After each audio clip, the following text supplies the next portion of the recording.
Adrian? Yeah, that's right. Adrian, doing a little research, looking at your guys' touchdown drives, and only one of your touchdown drives this season has not included a big play. I think you had one against South Alabama, Colorado.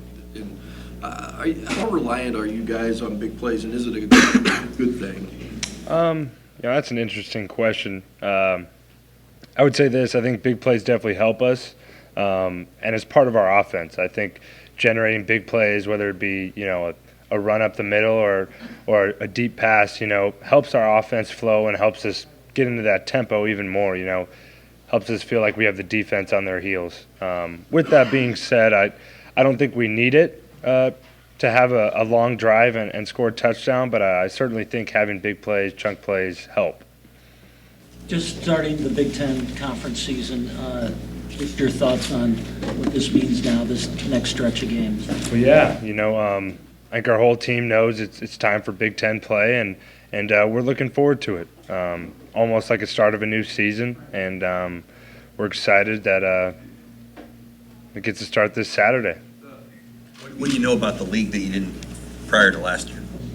I wouldn't say it's something I didn't know, but it's tough, it's physical, and every game's going to be a close one. Every game's going to be hard fought, and you can't take any opponent lightly. I think it's pretty evenly distributed and a good all-around conference.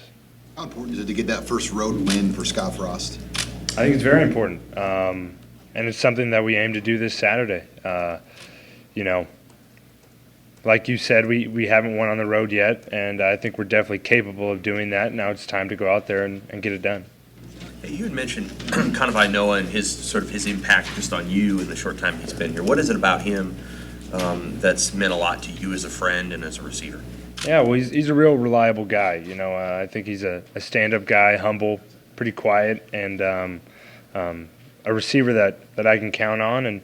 And I think he's just shown progress and has stayed persistent, even though he didn't get as many opportunities as probably he wanted or I wanted the first couple games. He stuck with it, and I think it paid off, and he'll continue to get better as we progress. Is he the kind of guy that through the first two games was calling for the ball and or is he just kind of stay in his lane and not say about it? Yeah, I wouldn't say he's that type of guy to come to me and ask for the ball, this and that. He gets it, and he's doing his job. He does his job to the best of his abilities, and that's something I respect. He wasn't upset about not getting the ball. He was upset about losing. And I think he understands that bigger picture, and he's in it for the team. Would you see this last game, that worked better for you guys offensively or with your mindset in comparison to the first two games? Yeah, well, I think having that experience from the week prior, not being able to finish and come through in that third quarter, I think it motivated the team coming out, and it was a learning lesson, and I think we came out and proved that we were capable of finishing a game and completing some drives there that were necessary for us. Do you have a sense, Adrian, that defenses are more ready for you, that they're showing you things that you didn't see last year, that sort of thing? I wouldn't say so. I think teams are going to prepare how they want. It's not something that I'm necessarily concerned about. Some of the teams have shown up in different pictures, different looks than what we anticipated sometimes. But it is what it is. And I have confidence in our guys, and regardless of what they're doing, I think we have the ability to execute. How much do you like those 4th and 1s where they put you out of the gun and say, here, run it? You had the one touchdown against Colorado and 4th and 1 on your own 45 this last week. And you like when those are dialed up? Yeah. Whatever Coach Frost is calling, I'm all in for. And if that requires me to run it, I'm going to do my best of my ability to get that first down. And I think it speaks a lot to the confidence that he has in me there in those situations. And I don't take those situations lightly. I go out there and do my best to get the job done. Are you smarter with your body, though, now as a second-year player? I mean, do you know when to take a hit and when not to take a hit? I would say so, for sure. And I think that was a learning process last year, especially early in the season last year. With that being said, I think there's still a lot of times in the game where you need to lower your shoulder and stay in bounds, fight for a few extra yards, whatever the case may be. But I think this year I'm a lot smarter when it comes to that. Is there a specific place in the offense that you've seen more progress through these first 3 weeks? Does anything stick out to you?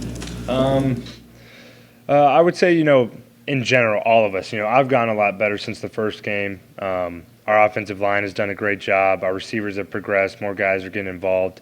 I would think Dedrick and Maurice have done a really good job of getting better out in practice, focusing on what they need to get better at, detailing certain things, and it showed this last Saturday. So if there were 2 guys, I'd say that running back room has done a really good job.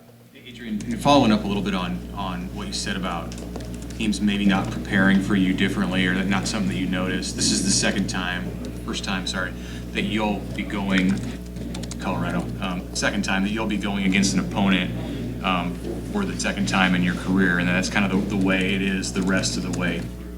Does that change anything about you or the way that you think about how teams might prepare for you because they've seen you a year ago? Not necessarily, and I think something to take into consideration there too is that I've seen them as well.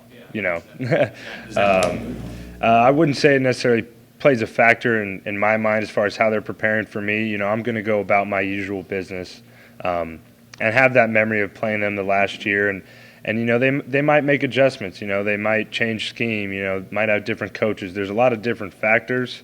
But in my mind, I'm preparing the same way and just going to go out there and do my job.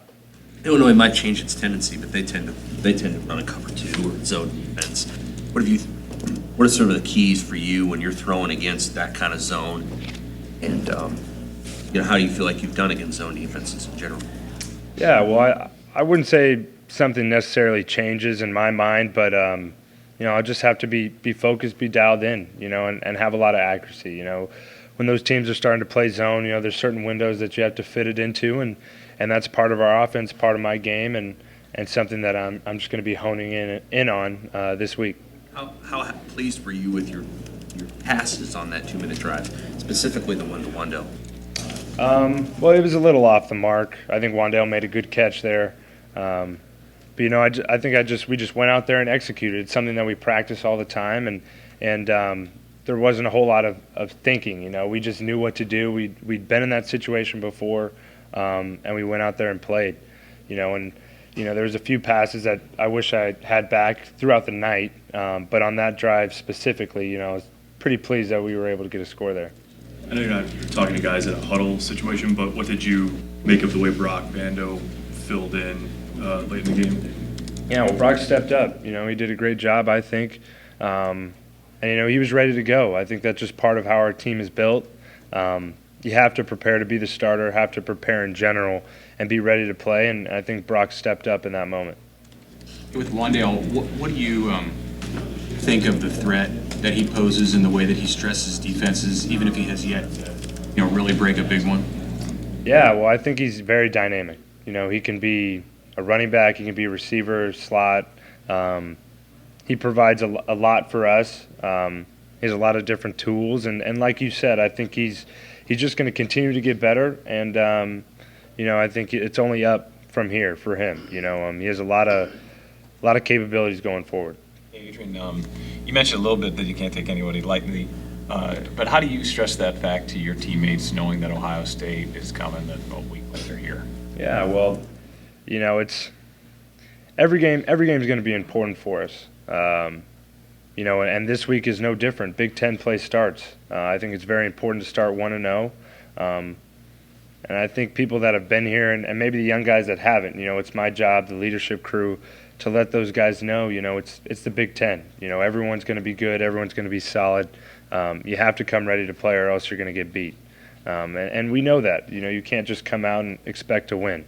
We have to go out there and perform. Thanks, Adrian. Thanks, guys. Great. Thank you. Hi, this is Jason Jorgensen, Sports Director at KRVN. Thanks for watching our YouTube video. To keep up to date with everything we have going on with our sports coverage, you can find that. And we'd love to have you subscribe to our channel. Just hit the little red button in the right corner.